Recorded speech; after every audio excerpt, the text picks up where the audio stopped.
Hello दोस्तों, MB परीक्षा के ऑफिशियल यूट्यूब चैनल में आपका फिर से एक बार स्वागत है और मैं आपके सामने पर्यावरण के अपने नए लेक्चर में आपका स्वागत करता हूं। और आज का जो लेक्चर है वो हम पढ़ने जा रहे हैं खाद्य सामग्री एवं संरक्षण के बारे में। ठीक है, जिसमें हमारा मेन फोकस रहेगा कि खाद्य सामग्री का संरक्षण। क्योंकि खाद्य सामग्री क्या होती है, ये तो एक बहुत सिंपल सी बेसिक सी बात है। खाद्य सामग्री क्या होती है, ये तो एक बहुत सिंपल सी बेसिक सी बात है कि हमें पता है जो ऐसी सामग्री जो हमारे खाने योग्य है उसे खाद्य सामग्री के अंतर्गत माना जाता है। अब बात किया जाए अगर खाद्य संरक्षण की कि किस तरीके से हम खाद्य सामग्री का संरक्षण कर सकते हैं, वो बहुत ज्यादा जरूरी है।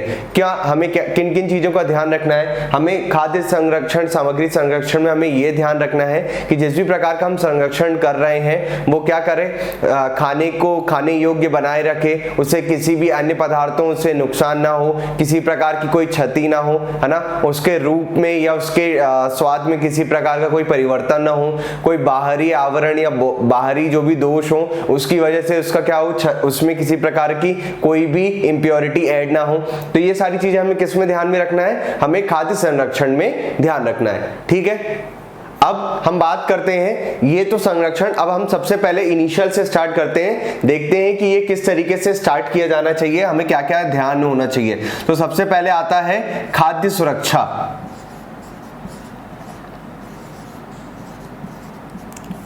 तो अगर मैं खाद्य सुरक्षा की बात करूं तो खाद्य सुरक्षा क्या होता है कि खाद्य सामग्री को लंबे समय तक, है ना, खाने योग्य बनाए रखना, है ना, ताकि उसमें किसी प्रकार की कोई भी टेस्ट में उसके मतलब उसके स्वाद में और उसके आकार में किसी प्रकार की अगर कोई भी कमी नहीं हो रही हो तो हम कह सकते हैं कि हमारा जो खाद्य भोजन है वो क्या है, पूर्णतः सुरक्षित है। ठीक है, तो ये तो हो गई खाद्य सुरक्षा की बात। अब बात कर लेते हैं खाद्य संरक्षण की बात कि खाद्य संरक्षण क्या होता है। तो अगर मैं खाद्य संरक्षण की बात करूं तो आपको पता है संरक्षण का मतलब क्या होता है, किसी भी चीज को प्रिजर्व करना, मतलब स्टोर करके रखना या सेफ रखना, है ना, प्रिजर्व या स्टोर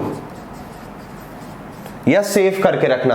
तो खाद्य संरक्षण का मतलब क्या है कि जो भी हमारी खाद्य सामग्री है ना, अक्सर आपने देखा होगा कि कोल्ड स्टोरेज जो प्लांट्स रहते हैं हमारे, वहां पे क्या किया जाता है कि खाना वगैरह जो भी खाद्य सामग्री उनको रख दिया जाता है ताकि उनको लंबे समय तक हम लोग क्या कर सकें, इस्तेमाल कर सकें, है ना। इसी प्रकार आपने देखा होगा कि जो जीव जंतु होते हैं वो भी अपने खाने को जैसे मौसम के हिसाब से रखते हैं स्टोर करके, ताकि जब बारिश का मौसम आए, ठंड का मौसम आए और ऐसे जो जीव जंतु हैं जो उस मौसम में बाहर नहीं निकल सकते तो वह फिर जो भी उनके खाद्य सामग्री है उसका भक्षण करके अपना वो मौसम काटते हैं। उसी प्रकार हम भी खाद्य संरक्षण इसलिए करते हैं क्योंकि अगर किसी प्रकार की कोई दिक्कत आ जाए हमें अगर किसी भी समय में, तो जो हमारे पास स्टोर रहेगा या खाद्य संरक्षण रहेगा उससे हम लोग क्या कर सकेंगे, उस पूरे समय का हम लोग जीवन में अच्छी तरीके से गुजार सकते हैं और वहां पे खाद्य सामग्री का भक्षण भी कर सकते हैं। तो इसलिए खाद्य संरक्षण बहुत ज्यादा जरूरी है। चलिए अब खाद्य संरक्षण से आगे बढ़ते हैं और हम देख लेते हैं कि किस तरीके से ये अलग अलग कारक होते हैं जो खाद्य संरक्षण को प्रभावित करते हैं या कितने अन्य प्रकार से खाद्य संरक्षण प्रभावित हो सकता है, इसके बारे में हम लोग बात कर लेते हैं।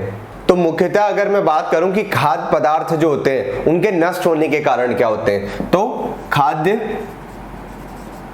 पदार्थों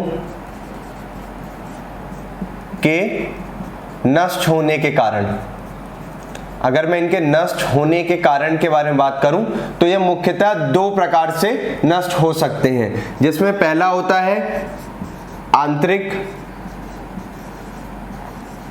ठीक है, और दूसरा होता है बाह्य या बाहरी, है ना, बाहरी भी हम कह सकते हैं। तो दो तरीके से इसके कारक होते हैं। सबसे पहला होता है आंतरिक। आंतरिक कारण क्या होता है दोस्तों, तो अगर हम लोग आंतरिक कारण की बात करें तो क्या होता है कि जब हम खाद्य संरक्षण कर रहे हैं ना, तो कभी कभी उसमें नमी आ जाती है, कभी कभी हम उसको अंधेरे में रख देते हैं या बहुत सारे अन्य कारक हो सकते हैं जिनकी वजह से क्या होता है, उनमें एंजाइम्स जो हैं, एंजाइम्स के ऐसे करके आ जाते हैं और धीरे धीरे उसमें बैक्टीरिया और अन्य जो भी दोष हैं, जितने भी जीवाणु है, विषाणु है, वो क्या उसमें लग जाते हैं और वो खाने की सामग्री हमारी जो भोज्य पदार्थ है उनको क्या कर देते हैं, नष्ट कर देते हैं। ठीक है, वो तो हो गया आंतरिक कारण। दूसरा हो गया हमारा बाहरी कारण। बाहरी कारण किस तरीके से हो सकता है दोस्तों? तो अगर बाहरी कारण की मैं बात करूं तो बाहरी कारण जैसे मान लीजिए वातावरण में किसी प्रकार का अगर कोई भी चेंज आ रहे है ना, वातावरण में परिवर्तन आ रहा है, अगर ज्यादा गर्मी पड़ना स्टार्ट हो जाए तो जो आपका कोल्ड स्टोरेज वाला है वो क्या होगा कि इतने दिनों तक गर्मी को बर्दाश्त नहीं कर सकता और कहीं ना कहीं जाके वो क्या होगा,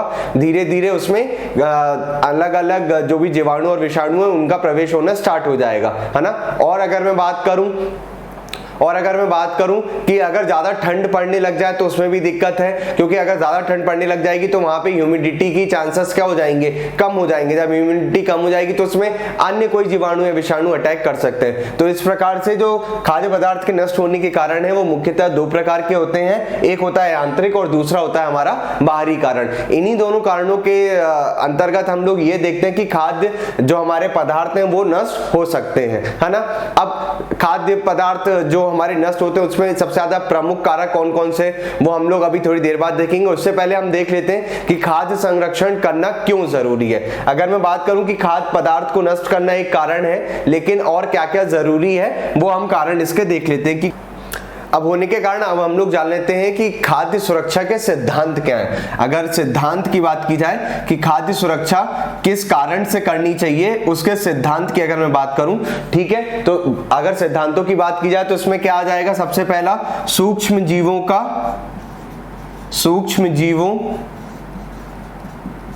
को नष्ट करना, मतलब जो भी उसमें सूक्ष्म जीव हो गए हैं उनको क्या करना, नष्ट करना, सबसे पहला सिद्धांत। दूसरा क्या हो सकता है, सूक्ष्म जीव को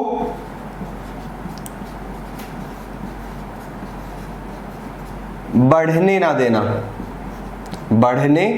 देना, मतलब अगर सूक्ष्म जीव उसमें हो भी गए हैं, जब तक आप उसका संरक्षण कर रहे हैं, उनके लिए निदान कोई भी कर रहे हैं, तब तक वो किसी प्रकार से बढ़े नहीं, ये भी आपको ध्यान में रखना है, ठीक है।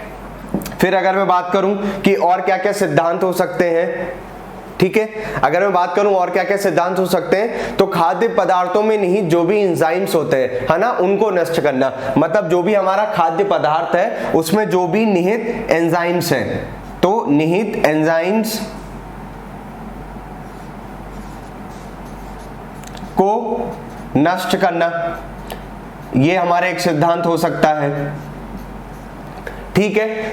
और हमारे क्या सिद्धांत हो सकते हैं, मान लीजिए हम उसमें किसी प्रकार के या कोई भी भौतिक या यांत्रिक किसी प्रकार के प्रयत्न कर रहे हैं खाद्य सुरक्षा करने के लिए, तो उसकी वजह से उसमें किसी प्रकार की कोई क्षति ना हो, तो ये भी हमारा एक महत्वपूर्ण सिद्धांत हो सकता है कि हमें ये भी ध्यान में रखना है कि जो भी हम अलग अलग मेजर्स उसमें कर रहे हैं ताकि हमारा खाना सुरक्षित रहे, उसकी वजह से किसी प्रकार की हानि ना हो जाए, है ना। तो ये सारी जो चीजें हैं ये हमारे किसके अंतर्गत आ जाएंगे, ये हमारे सुरक्षा के सिद्धांत आ जाएंगे कि इन सिद्धांतों की वजह से हमें क्या करना चाहिए, खाद्य संरक्षण करना चाहिए। फिर हम अगर बात करें कि नष्ट होने के कारण क्या, तो मैं आपको बता चुका हूं कि ये आंतरिक कारण भी हो सकते हैं और बाहरी कारण भी हो सकते हैं, है ना। अब बात करते हैं कि खाद्य पदार्थों को नष्ट करने के कारक कौन कौन से, ऐसे कौन कौन से कारक हैं जिनकी वजह से हमारी खाद्य सामग्री क्या हो सकती है, नष्ट हो सकती है ना। चलिए अब उनके ऊपर बात कर लेते हैं, हम उनको देख लेते हैं। चलिए दोस्तों अब हम लोग बढ़ते हैं कि खाद्य जो हमारे पदार्थ हैं, खाद्य पदार्थों को नष्ट करने वाले सूक्ष्म जीव, कौन कौन से सूक्ष्म जीव हैं जो अधिकतर आपके एग्जाम में, इनसे रिलेटेड सवाल आपके एग्जाम में कई बार आ चुका है, तो वो हम लोग एक बार देख लेते हैं कि खाद्य पदार्थों को नष्ट करने वाले सूक्ष्म जीव कौन कौन से हैं, है ना, ठीक है।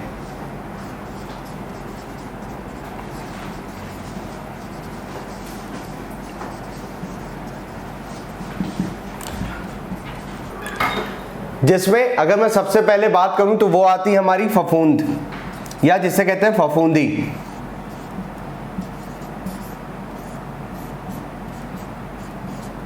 ये क्या होता है, ये एक तार जैसा स्ट्रक्चर होता है, एक तार जैसी संरचना होती है जो क्या होती है हमारे भोज्य सामग्री पे लिपट जाती है, जिसकी वजह से क्या होता है, खाने बर्बाद हो जाता है, हमारा पदार्थ जो भोज्य पदार्थ है वो खराब हो जाता है। और ये किस चीज में पड़ता है, तो इसमें ध्यान रखने वाली चीज क्या है कि ये तार रूपी संरचना है, तार रूपी संरचना है ये, ठीक है। और क्या ध्यान रखना है इसमें कि ये अंधकार अंधकार तथा नमी में बढ़ता है।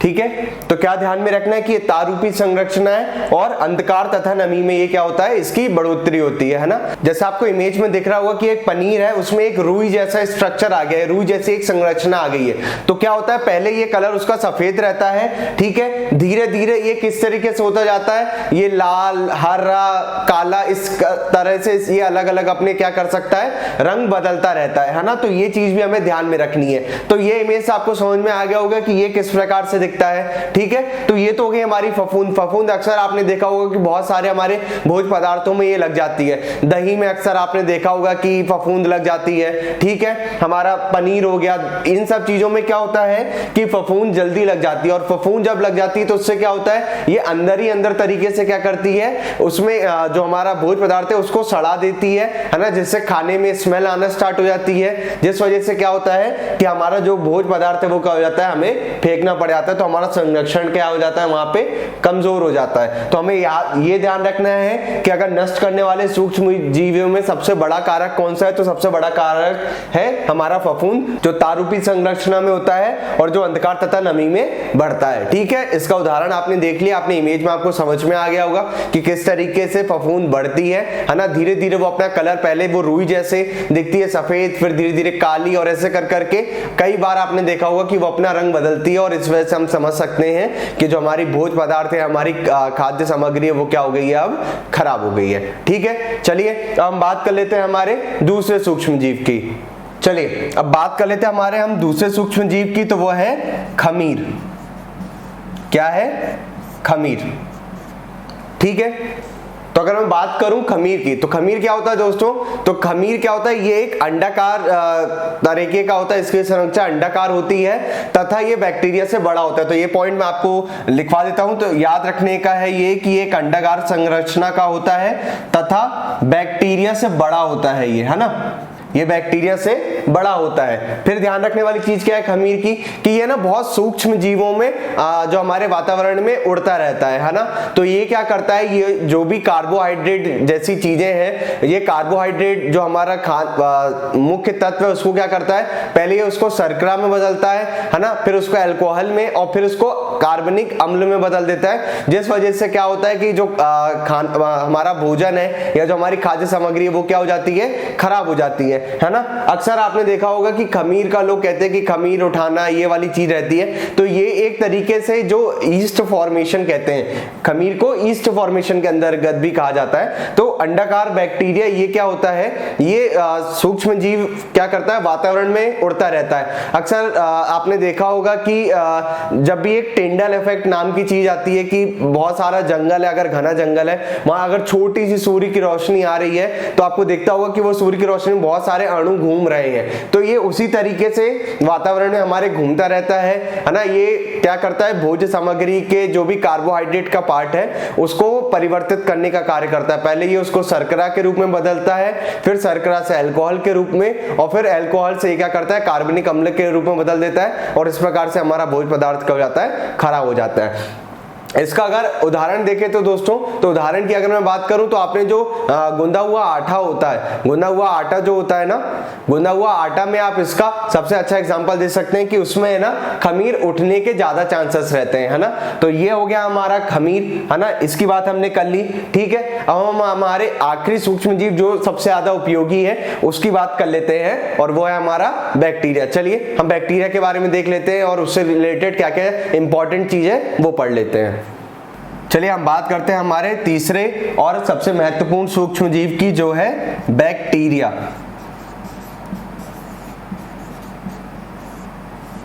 ठीक है, अब इसके बारे में क्या विशेष बातें हैं जो हमें ध्यान में रखनी है, तो ये वह जीवाणु है जो 50 डिग्री से लेके 120 डिग्री ताप पर, है ना, पनपते हैं। तो सबसे पहली चीज इसकी क्या है कि ये 50 डिग्री से 120 डिग्री ताप पर पनपते हैं।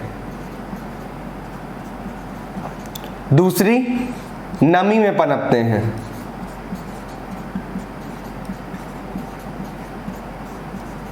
ठीक है, तो दो चीज ध्यान में रखनी है कि 50 डिग्री से 120 डिग्री ताप पर वह नमी में क्या होते हैं, ये पनपते हैं, है ना, ये बैक्टीरिया होते हैं। अब अगर बात की जाए कि और क्या खासियत होती है दोस्तों, तो बैक्टीरिया जो होते हैं ये 3 से 4 घंटे में ही लाखों की तादाद में क्या हो जाते हैं, अपने आप को बढ़ा लेते हैं, जिस वजह से जो खाना होता है वो तुरंत की तुरंत ही क्या हो जाता है, खराब हो जाता है ना। तो इसके तीसरा पॉइंट अगर इंपॉर्टेंट में बात करूं तो क्या करता है, 3 से 4 घंटों में